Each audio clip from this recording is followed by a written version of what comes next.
Hello everyone, long time no upload. I hope you have been doing well. It's been a while since I last made a video. This video that you are watching is 6 months old. I have decided to use a different video editor as the one I was using, VSDC, ended up being a disappointment. When it comes to simple effects such as speeding up a video and adding text, VSDC took too long to render. After seeing someone using it in their videos, I wanted to give Kdenlive a try. So far, I like it better than VSDC. Anyways, the picture you see here is my piece that I submitted to the BriTwi and Twyla subreddit. The Collab asked for a piece of them both together on a transparent background. 3 other participants submitted their pieces to the Collab. It goes without saying that I enjoyed all of these submissions. I await for the next collab hosted in the subreddit, which should be soon, or at least I hope so. I also wanted to try FireAlpaca SE 3 and its capabilities after releasing the software from beta. For the most part, I love sketching in FireAlpaca SE 3. The software is pretty straightforward. However, my biggest gripe with the software is the lack of controls in the brush control window. Between this being completely empty and having to open a new window to change extra settings, this process is rather cumbersome. I'll keep my eye out on the software as it continues to update. I love using the outline pen as a trick to draw shoelaces easier. I have also decided to make BriTwi and Twyla have different proportions. What you see above is what they look like normally. I find it harder to work with their original proportions. Poor BriTwi, he's like a T-Rex. He has tiny arms. They barely go up half of his head, let alone his sun rays. Twyla, on the other hand, looks better, but she isn't flawless. Twyla has been given a wardrobe update since this video, no pun intended.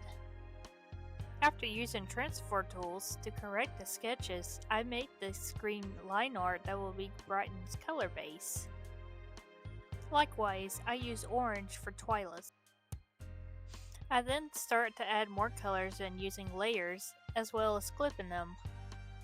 While this method does its job, I prefer using vectors for flat colors. Sadly, FireAlpaca SE doesn't offer true vector tools.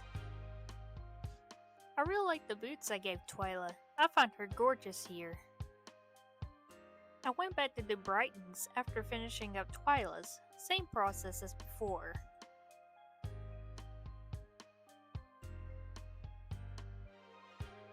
Like how I made Twyla's face have more green, but she's a blue-coated character.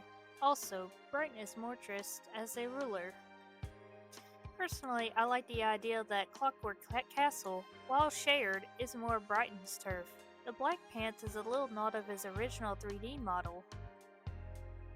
This design has a little inspiration of Prince Dreambert, a fellow ruler. I had an idea where his robe is actually a cape that he can cover himself with. I feel like it could use a touch-up.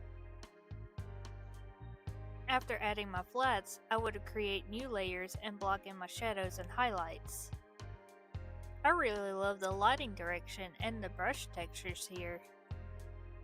As much as I would love to continue to shade this, unfortunately, I ended up retconning this due to time constraints.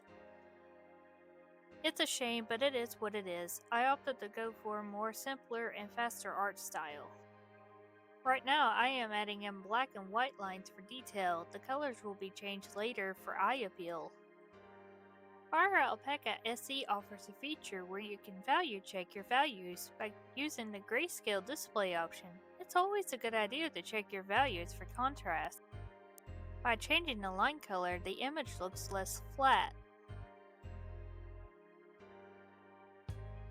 Here, I play with a couple of techniques in an attempt to give this piece more of a rainbow-like look, to no avail, sadly. I ended up adding in extra lines to signify motion. I wanted the image to appear as if they were dancing. Adding in hearts and a white outline, I could say that this image is completed. Thanks for watching.